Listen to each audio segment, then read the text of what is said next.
नेत्रं हेमाम्बरम्बर विभो षड्भूषिताङ्गं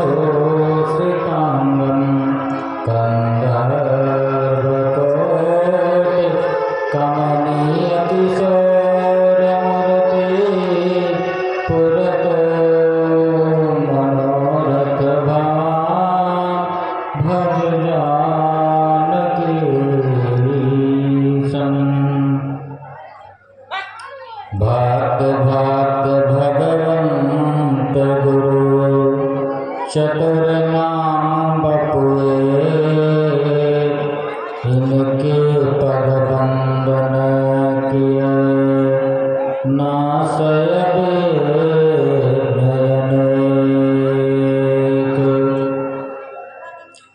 नहीं बेजा नहीं बाहुबल, शरण एक काम, एक बार सब प्रेम से बोलो जय सिया राम।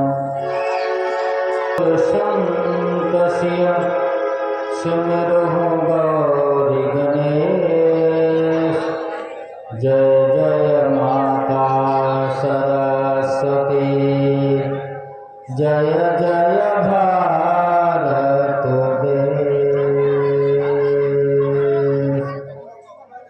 राम कथा के रसिक वर, भक्त राजमति धीर, आसन लीजिए तेज पुंज कपिवीर। बोलिए राजा रामचंद्र की।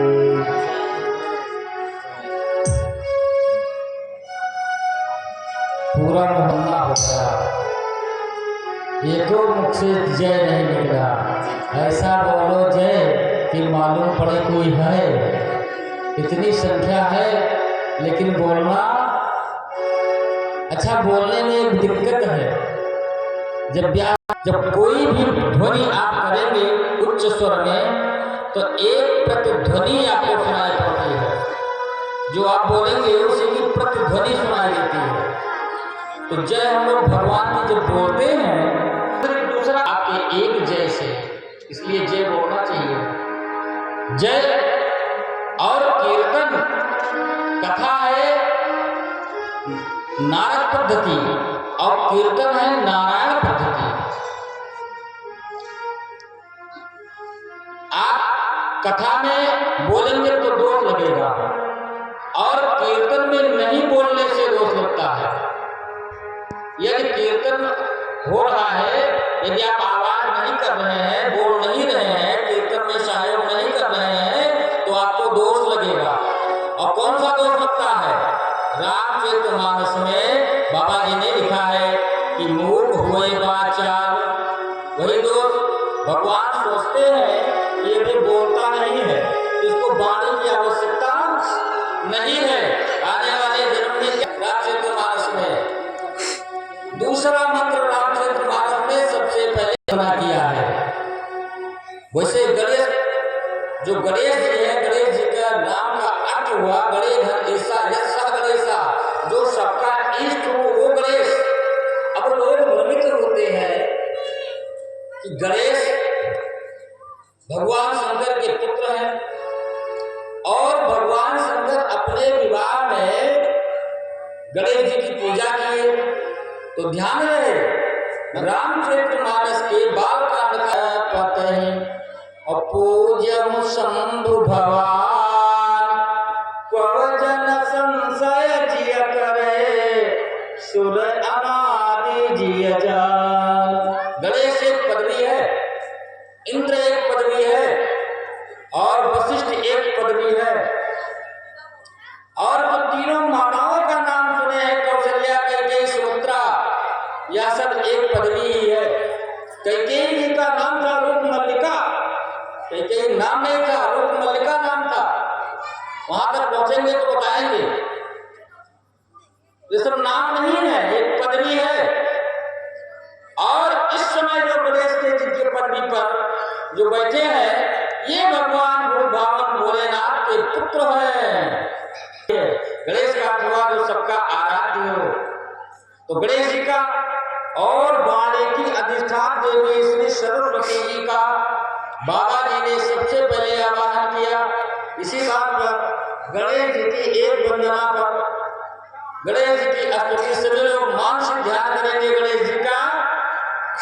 और इतना नहीं, गणेश जी के अंदर एक बहुत अच्छी प्रभुता है, वो रिद्धि और सिद्धि उनकी दो पत्नियां हैं, शुभ और लाभ दो पुत्र हैं। आजकल किसी के यहाँ बेटा हुआ तो वो गांव में पुकारते हुए रहता है, मुझे लड़का हुआ है, लड़का। वही लड़का तब लड़ता है, इसलिए क्या कर ले, इसका नाम पुत्र। और लड़का उसको पुत्र तीन प्रकार के होते हैं, पूत, सपूत और कपूत। इन तीनों की व्याख्या भी अलग अलग है। पूत उसको कहते हैं जो अपने माता पिता की दी हुई संपत्ति को यथा योग्य बनाए रखे, ना घटावे ना बढ़ावे, पूत आ गया। सपूत उसको कहते हैं जो अपने माता पिता की दी हुई संपत्ति को अधिक बढ़ा दे, उसको कहते हैं सपूत। कपूत की परिभाषा तो समझ गए होंगे, कहने की आवश्यकता नहीं है। जो पिता की दी हुई संपत्ति को बराबर कर दे उसका नाम कपूत। तो कहने का मतलब, हम लोग जिस छत्र छाया में बैठे हैं, भूत भावन भोलेनाथ के पावन शब्द गोद में बैठकर त्रिदिवसीय या श्री राम कथा के माध्यम से बैठ करके कथा का रसास्वादन करने का स्वर्णिम अवसर प्राप्त हुआ। ये हमारे कई जन्मों के पुण्य का फल है। गोस्वामी जी ने रामचरितमानस में प्रेत पितर गंधर्व तक दैत्य दानव तक किसी को नहीं छोड़ा, सबकी वंदना कर लिए। क्यों किया? इसीलिए किए कि मेरी लेखनी में, मेरी कथा में किसी प्रकार की बाधा ना आवे।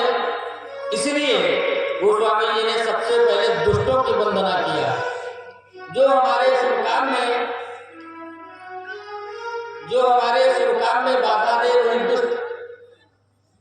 इसलिए यदि अपनी वाणी को जन्म जन्मांतर तक बनाना है और अपनी वाणी का सदुपयोग करना है, तो बोलना अवश्य पड़ेगा। सभी लोग बोलेंगे प्रेम से, आले मंडल मांडल गंडतलम तिलकी